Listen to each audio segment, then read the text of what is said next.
Hello students, how are you? Hope you all are doing well. As you all know that we have finished chapter number 2 of history, the rise of English East India Company in India. So today I am sending you the exercise question answer of this chapter. So let's discuss it one by one.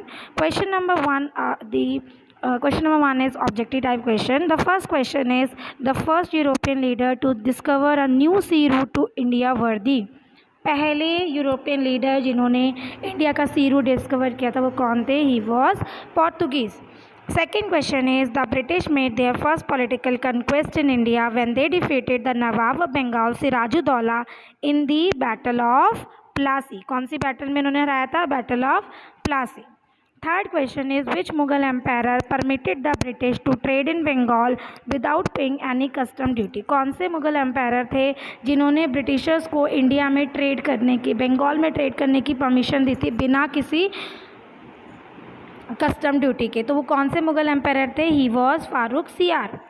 Last question is Lord Dalhousie was the governor general of India from. Lord Dalhousie governor general थे लेकिन कौन से year से लेकर कौन से year तक? तो वो 1848 से लेकर 1856 तक इंडिया के गवर्नर जनरल रहे. Now the next question is match the following. ठीक है, first is column A and second is column B. Dutch East India company 1602 AD में बनी थी. इंग्लिश फैक्ट्री कासिम बाज़ार में थी. डुप्लेक्स एक गवर्नर थे. टाइगर ऑफ मैसूर किसे कहते हैं? टीपू सुल्तान को. इंडियन सिविल सर्विस की किसने शुरुआत की थी? लॉर्ड कॉर्नवालिस ने. ये तो सब चीज़ें हम बुक में पढ़ चुके हैं already. Next is state whether the following questions are true और false. Vasco da Gama was the first to find out the new sea route to India. ठीक है, किसने पहला सी रूट निकाला था? तो he was Vasco da Gama. The answer is correct. Second is Aurangzeb gave the permission to sir Thomas Roe to establish the first factory at Surat. It is wrong. A dual government was established in Bengal after the Battle of Buxar. That is correct and the statement is true. Fourth is Lord Wellesley started the policy of subsidiary alliance. Yes, Lord Wellesley started the policy of subsidiary alliance. So the statement is true. Fifth question is China was given to British on a 99-year lease. That is wrong. The statement is wrong.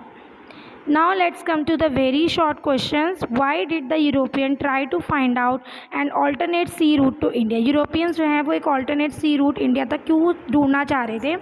So that in order to get the Indian goods which were much in demand in Europe, ताकि उन goods को, उन Indian goods को वो आसानी से पा सके जिनकी यूरोप में अच्छी खासी डिमांड थी.